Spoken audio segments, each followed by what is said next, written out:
अस्सलाम वालेकुम everyone, welcome to my channel learn and grow.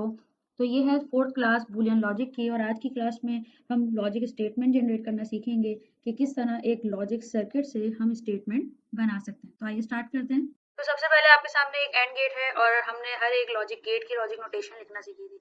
तो हम एंड गेट को किस तरह से डिनोट करेंगे, लाइक यहाँ पे हम लिख सकते हैं क्योंकि इसका आउटपुट x से डिनोट हो रहा है और एक इनपुट a है और दूसरा b, तो आप लिख देंगे a इस गेट का नाम and b and x is equals to, क्योंकि आउटपुट x है तो आपने लिखा है x is equals to a and b। ठीक है, इसी तरह से अगर नॉट गेट है और इसका आउटपुट x से डिनोट कर रहे हैं इनपुट a से, तो हम इसकी स्टेटमेंट लिखेंगे x इज इक्वल्स टू, क्योंकि यहाँ x है इसलिए आप x इज इक्वल्स टू लिख रहे हैं, देन नॉट a।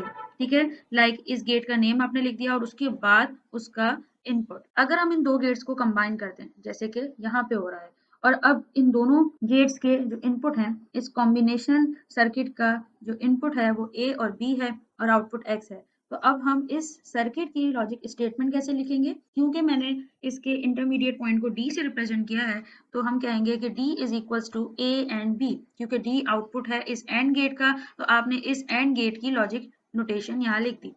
उसके बाद अब आप x को रिप्रेजेंट करेंगे, x इज इक्वल्स टू, क्योंकि x का इनपुट ये d है, a और b नहीं है, ये d है, तो आपने लिखा x is equals to not और उसके बाद उसका इनपुट जो कि d है, तो नॉट d। लेकिन आप तो d की वैल्यू फाइंड कर चुके हैं, तो अब क्या करेंगे? सब्सटीट्यूशन मेथड जो आप मैथ्स में पढ़ते रहते हैं कि हम एक वैल्यू को रिप्लेस करके उसकी वैल्यू को सब्सटीट्यूट कर देते हैं। तो यहाँ पे आप लिख सकते हैं नॉट इंस्टेड d, आप लिख देंगे d की वैल्यू जो कि है a and b। I hope ये छोटा सा सर्किट आपको अब समझ में आया होगा। अब इसके बाद हम कॉम्प्लेक्स सर्किट की तरफ जाएंगे और हम देखेंगे उस कॉम्प्लेक्स सर्किट से हम इक्वेशन कैसे जनरेट कर सकते हैं। तो एग्जाम्पल नंबर 2 स्टार्ट करते हैं। तो इस एग्जाम्पल में आप देख सकते हैं कि कॉम्बिनेशनल सर्किट है, मल्टीपल लॉजिक गेट्स हैं, तो हम वही टेक्निक यूज करेंगे जो कि हमने अपनी प्रीवियस क्लासेस में की थी, कि हम सबसे पहले इंटरमीडिएट पॉइंट्स असाइन करेंगे। तो यहाँ पे आप देख सकते हैं कि मैंने इंटरमीडिएट पॉइंट्स असाइन कर दिए हैं ई, डी, जी और एफ। तो इस लॉजिक सर्किट की इक्वेशन लिखने से पहले हमने सबसे पहले इस सर्किट को दो पार्ट्स में डिवाइड कर दिया। ठीक है, जैसे कि यहाँ पे हाईलाइटेड पार्ट है, पहले मैं इस पार्ट की इक्वेशन लिखूंगी, फिर इसकी, और फिर इन दोनों को कंबाइन करके इस कंप्लीट सर्किट की एक लॉजिक स्टेटमेंट लिखेंगे। तो स्टार्ट करते हैं सबसे पहले इस पार्ट से। यहाँ पे आप देख सकते हैं कि दो लॉजिक गेट्स हैं, एक एंड गेट है और एक नॉट गेट है। जब आप बिगनर लेवल पे हों तो आप इसको हैबिट बना लें कि हमेशा सर्किट पे सबसे पहले आप इंटरमीडिएट पॉइंट्स को लेबल करेंगे और उसके बाद गेट्स के नेम लिख देंगे। ठीक है, जैसे कि यहाँ पे ये गेट एंड है और ये नॉट है, तो आप इसको लेबल कर देंगे। अच्छा, उसके बाद आपने क्या किया है, सबसे पहले इस डी की इक्वेशन लिख दी। डी की इक्वेशन कैसे लिखेंगे? नॉट बी, क्योंकि ये एक नॉट गेट है और नॉट में हमेशा हम गेट का नेम पहले लिखते हैं और इनपुट बाद में लिख देते हैं, तो नॉट बी हो गई डी की इक्वेशन। इसी तरह ई को आप रिप्रेजेंट कैसे करेंगे? ई का एक इनपुट ए है और दूसरा इनपुट ये डी आ रहा है, तो आपने लिख दिया ई इज इक्वल टू ए, क्योंकि ये ए है, इस गेट का नेम एंड, तो आपने एंड लिख दिया और फिर डी, यहाँ डी लिख दिया। अब आपको ये बात याद रखनी है, जब भी आप लॉजिक स्टेटमेंट लिखेंगे तो आपके पास इन दी एंड स्टेटमेंट में सिर्फ वो लेबल्स होने चाहिए जो कि आपको क्वेश्चन में गिवन है। जैसे कि क्वेश्चन में ए, बी, सी और एक्स गिवन है, तो आप सिर्फ इन्हीं लेबल्स को यूज करते हुए स्टेटमेंट लिखेंगे। ये जो इंटरमीडिएट पॉइंट्स हैं ये आपके एजम्पशन है, तो आपको इनको सब्सटीट्यूट करना होगा। जैसे कि अब यहाँ पे डी लिखा हुआ है और डी हमारा खुद का एज्यूम किया हुआ एक लेबल है, तो हम इसे रिमूव करेंगे और डी का आंसर हम ऑलरेडी यहाँ फाइंड कर चुके हैं, दैट इज नॉट बी, तो हम यहाँ पे इस डी की जगह नॉट बी लिख देंगे, तो यहाँ हो गया ए एंड नॉट बी। अब आपने देखा कि यहाँ पे जो स्टेटमेंट आई है उनमें सारे वो लेबल्स हैं जो कि हमने असाइन नहीं किए, एक्सेप्ट दिस ई, जो कि इन द एंड जब हम लास्ट स्टेटमेंट लिखेंगे तो ये भी रिमूव हो जाएगा। ठीक है, अब इस तरह नेक्स्ट पार्ट की क्वेश्चन लिखते हैं। ये रहा नेक्स्ट पार्ट और इसके लिए सबसे पहले हमने एफ फाइंड किया है। ठीक है, हम हमेशा उन इंटरमीडिएट पॉइंट्स को पहले फाइंड करेंगे जिससे फाइनल आउटपुट आ रहा होगा, तो एफ पहले आ रहा है, एफ की लॉजिक स्टेटमेंट होगी नॉट सी। अब आपको इस जी की इक्वेशन लिखनी है और G is equals to B and F. B इसका first input, then and gate and next input is F, तो आपने लिख दिया बी एंड एफ। अगर आप यहाँ गौर करें तो बी इसका अपना लेबल है इस सर्किट का, बट एफ नहीं है, तो आप एफ को रिप्लेस कर देंगे उसकी वैल्यू से जो कि आपने यहाँ फाइंड की है, F is equals to not C, तो हमने यहाँ पे G is equals to B and F की जगह आपने नॉट सी रिप्लेस कर दिया। तो यहाँ तक हमने इस सर्किट के ये दोनों हाईलाइटेड पार्ट्स फाइंड कर लिए हैं। अब एक फाइनल गेट रह गया और ये एक्स आपका फाइनल आउटपुट है, तो अब हम एक्स फाइंड कर लेते हैं। तो अब यहाँ पे इस x के इनपुट्स कौन है? इस x का इनपुट ये e है और ये g है, तो ई की वैल्यू हमने फाइंड कर ली है कि E is equals to A and not B, आपने यहाँ देखा हमने यही यहाँ पर लिखा है। इसी तरह जी की इक्वेशन क्या है, बी एंड नॉट सी, हमने यहाँ फाइंड कर ली है। तो अब हम एक्स इजीली लिख सकते हैं, एक्स एक और गेट का आउटपुट है, तो आप कैसे लिखेंगे, आप लिखेंगे ई और जी। तो यहाँ पे आपने लिख दिया x इज इक्वल टू ई और जी। अब क्योंकि ई और जी हमारे अपने लेबल्ड इंटरमीडिएट पॉइंट्स हैं, तो हम इन्हें रिप्लेस कर देंगे इनकी अपनी ओरिजिनल वैल्यू से। तो यहाँ पे ई की जगह आपने ये वाला कंप्लीट पार्ट लिख दिया जो कि यहाँ हम फाइंड कर चुके हैं, और जी के लिए हमने ये फाइंड किया तो हमने यहाँ पे ये रिप्लेस कर दिया। तो अगर आप यहाँ फाइनल लॉजिक स्टेटमेंट देखें तो सारे वो लेबल्स आपको नजर आ रहे हैं जो कि क्वेश्चन में गिवन थे और हमारे एज्यूम नहीं थे।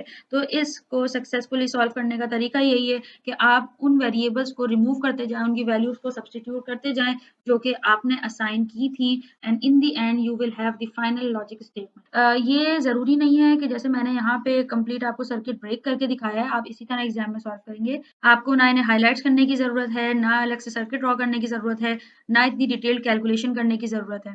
जस्ट आप इंटरमीडिएट पॉइंट्स लेबल कर दें और उसके बाद आप इनकी मिनी जो लॉजिक नोटेशंस हैं वो लिखें और जस्ट एक्स की फाइनल इक्वेशन लिखते हैं। जितना आप प्रैक्टिस करेंगे आपको इतना लेंदी प्रोसीजर करने की जरूरत नहीं होगी, आप टू द पॉइंट सॉल्व करेंगे एंड इक्वेशन फाइंड कर लेंगे। ठीक है, आगे बढ़ते हैं। ये एक और सर्किट दिया हुआ है और अब हम इसकी लॉजिक स्टेटमेंट फाइंड करनी है। तो सबसे पहले हम इसके इंटरमीडिएट पॉइंट्स को लेबल कर देंगे। तो यहाँ पर मैंने ए कह दिया है, बी सी डी। याद रखिएगा कि हमेशा इंटरमीडिएट पॉइंट्स को आप इस तरह से लेबल करें कि एक गेट का आउटपुट आए और फिर उसके बाद सीक्वेंस में दूसरे का आउटपुट आ रहा हो। अगर आपने इनको स्विच कर दिया, लेट सपोज आपने इसको ए कर दिया इसको बी, तो उससे कोई फर्क नहीं पड़ता, बट जब आप सॉल्व कर रहे होंगे तो मिस्टेक्स करने के चांसेस बहुत ज़्यादा हैं। तो इसीलिए आप लेबल ही इस तरह करें कि सीक्वेंस में ए इस गेट का इनपुट बन रहा है तो आपने पहले ए फाइंड कर लिया है, फिर बी एंड देन बी जो है वो फिर आगे फाइनल एक्स में जा रहा है। ठीक है, तो अब इसको सॉल्व करना स्टार्ट करते हैं। तो सबसे पहले यहाँ पे ए की वैल्यू फाइंड कर लेते हैं। ए इज इक्वल्स टू, क्योंकि ए इस नॉट गेट का आउटपुट है तो आपने सबसे पहले लिख दिया नॉट, और इनपुट है इसका ये एल, तो आपने लिख दिया नॉट एल। ठीक है, अब आपको बी का आउटपुट लिखना है। B is equals to, B का फर्स्ट इनपुट है ए, तो आपने ए लिख दिया, इस गेट का नाम है एंड, तो आपने एंड लिख दिया, और उसके बाद दूसरा इनपुट है इसका एफ। इस तरह बी की आपने लॉजिक स्टेटमेंट लिख दी, बट यहाँ पे ये ए जो है आपका अपना असाइन किया हुआ है, तो आपने ए की वैल्यू लिख दी, A is equals to not L, फिर आपने लिख दिया सिंपल एंड और एफ जैसे पहले लिखा हुआ। अब इस तरह से हम सी का आउटपुट लिख लेंगे। C is equals to, not gate है तो आपने नॉट लिख लिया, और इस गेट का इनपुट क्या है, इस गेट का भी इनपुट एफ है, तो आपने लिख दिया नॉट एफ। उसके बाद अब ये एंड गेट है और इस गेट का आउटपुट है डी, तो हमने यहाँ पे is equals to D, D का इनपुट फर्स्ट कौन सा है, ये सी है, और सेकंड ये ए है, तो आपने लिख दिया सी एंड ए। ठीक है, अब ये सी आपने असाइन किया तो इसलिए इसकी वैल्यू को सब्स्टिट्यूट करेंगे आप लिख देंगे नॉट एफ। तो ये एक और गेट आ रहा है, हमने इनको ब्रैकेट में इनक्लोज कर दिया, उसके बाद सी की वैल्यू यहाँ रिप्लेस कर दी, और एंड ए आप ऐसे ही लिख देंगे, सो आपने लिख दिया एंड ए। तो लास्ट स्लाइड में आपको मैं यही बता रही थी कि आपको इतना लेंदी प्रोसीजर करने की जरूरत नहीं है कि सर्किट आप ब्रेक करें, आपने जस्ट यहीं पर इनको लेबल किया। अब फाइनल इक्वेशन आप इजीली बना सकते हैं। फाइनल इक्वेशन हम यहाँ लिखते हैं x is equals to B, क्योंकि इस गेट का फर्स्ट इनपुट बी है, सेकंड इनपुट डी है, और गेट का नाम और है, तो आपने लिख दिया बी और डी। अब बी और डी की इक्वेशन आप लिख देंगे, सब्स्टिट्यूट कर दें वैल्यूज। पहले एक ब्रैकेट बना दी आपने बी के लिए, फिर और लिख दिया आपने, और दूसरी ब्रैकेट बना दी आपने डी के लिए।